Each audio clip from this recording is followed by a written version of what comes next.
Good morning! Yeah. Good morning sa amin. Kami pupunta sa Beijing. So, andito pa kami sa Tianjin. Walking distance lang ang train. Right?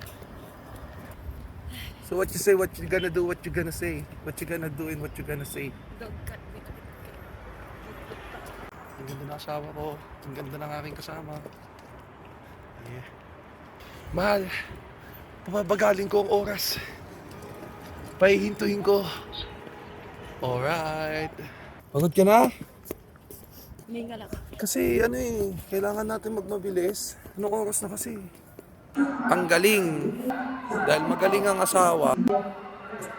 Nagkamali ako ng lagay ng number passport sa ticket. So, ayun, di kami pinapasok. So, bumili na naman kami bagong ticket. Sayang yung ticket namin. Papuntang Beijing. So, mahal, ano masasabi mo sa mali ko? Ano masasabi mo sa mali ko? Pwede ba? Bad trip ng asawa ko sa akin. Nangihinayang siya sa pera. Ako naman, nanginayang naman ako sa oras. So yun, mag-aantay tayo ng isa't kalahating oras. 1 hour lang. 1 hour. Saya, ang saya. Ang galing, ang lakas. Pero doon talaga ako. Yeah. 7-Eleven muna habang delay tayo. Kaya to.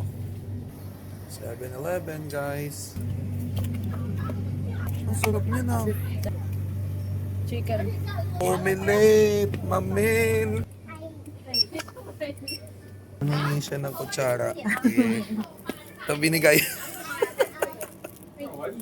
Iniisip lang naman kita. Alam ko. Yan ang dami. Ayun. Chopstick na lang talaga ang pag-asa natin. Hindi nga pala ako marunong mag-chopstick. Alright. Tawagin natin sila mama. Alright. Dito na tayo sa train to Busan. Let's go. Dito tayo. 07A. Doon pa sa dulo. Bullet train is everywhere. 02 to. Ito, 03. First time namin mag-bullet train. My gosh. Ang ganda, man. Classy. Pwede kang tumain. 4, 5, 6, 7. Ayun, doon.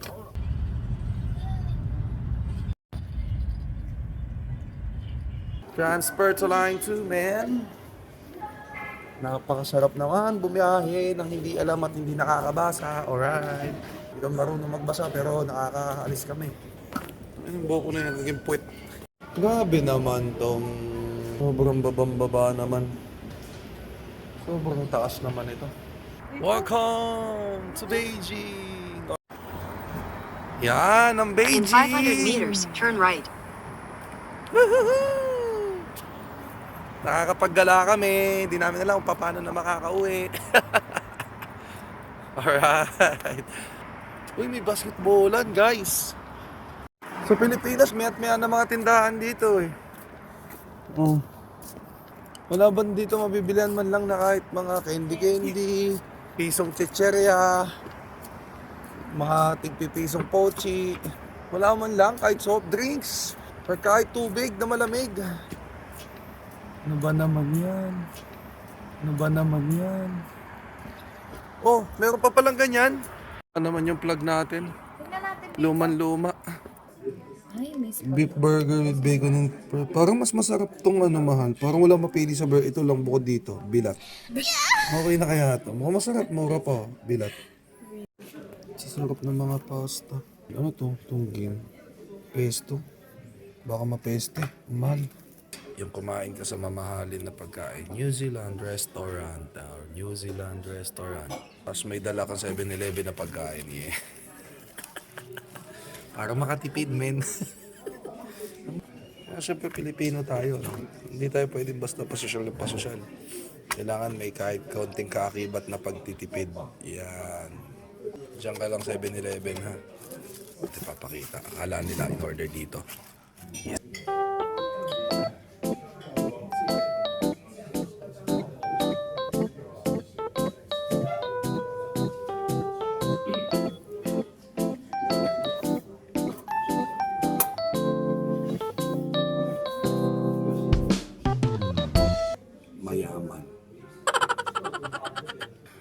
kami dito sa mamahalin.